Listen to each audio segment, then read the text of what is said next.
Roma, a cidade eterna. O lugar onde os apóstolos Pedro e Paulo derramaram seu sangue. Onde outros mártires enfrentaram feras e onde a fé cristã lançou as suas raízes. No coração da cidade, sob o altar da Basílica de São Pedro, estão os restos mortais do homem a quem Cristo confiou a igreja. Simão Pedro, o pescador da Galileia, tornado a pedra sobre a qual a igreja seria edificada. Desde São Pedro até os dias de hoje, a igreja sempre teve um líder para conduzir os fiéis. Tivemos papas santos, que deram a vida pela fé, e papas corrompidos pelo poder secular. Houve um papa exumado meses após a sua morte e sentenciado em um julgamento macabro. Tivemos papas eleitos sob o aplauso do povo e papas que subiram ao trono de Pedro através de alianças sombrias.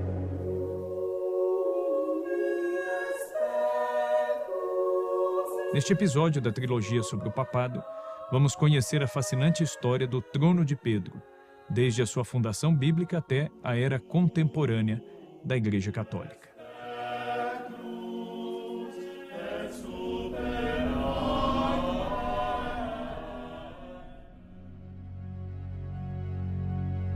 No capítulo 16 do Evangelho de São Mateus, encontramos um dos momentos mais importantes do Novo Testamento. Aqui, Cristo estabelece Pedro como a pedra sobre a qual edificará a sua igreja.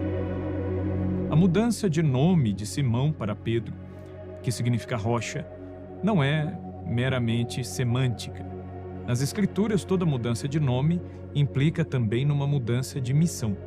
Assim como Abraão chamava-se antes Abrão e teve o seu nome mudado e foi feito pai de muitas nações, e assim como Saulo tornou-se Paulo, o apóstolo dos gentios, também Simão tornou-se Pedro, aquele que receberia as chaves do reino.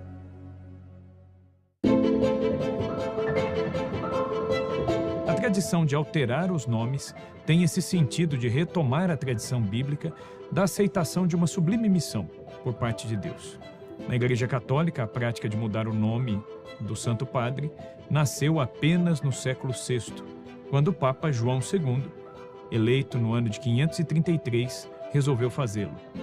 Ele nasceu com o nome de Mercúrio, mas não quis usar um nome pagão, um nome que fazia referência a uma divindade pagã, e então alterou o seu nome. Aquilo que aparentemente era apenas uma mudança pontual, passou a ser visto com um olhar espiritual, teológico e até mesmo pastoral, e acabou perpetuando-se na prática da igreja. O conceito de chaves, no contexto bíblico, também remonta ao livro de Isaías, capítulo 22, versículo 22, onde Deus entrega ao mordomo Eliaquim as chaves da casa do rei Davi, conferindo-lhe autoridade absoluta sobre a casa do monarca. Assim, Cristo aplica essa mesma imagem a Pedro, entregando-lhe as chaves do reino e mudando o seu nome. Pedro, inspirado pelo Espírito Santo, deixou Antioquia e seguiu para Roma, onde, juntamente com o apóstolo Paulo, estabeleceu definitivamente naquela cidade o centro da cristandade. Vivendo em Roma, no período em que os seguidores de Cristo ainda eram vistos como uma ameaça ao império, Pedro foi perseguido pelo imperador. Paz para os mártires! Pedro! Paz para eles! Aqui onde Nero governa hoje, Cristo governará para sempre! Nero o perseguiu, o condenou à crucificação. Porém, por humildade e respeito a Jesus, a quem havia traído, ele pediu para ser crucificado de cabeça para baixo, pois não se considerava digno de morrer da mesma forma que o seu mestre. Morrer como morreu nosso Senhor é muito mais do que eu mereço. Nós podemos mudar isso.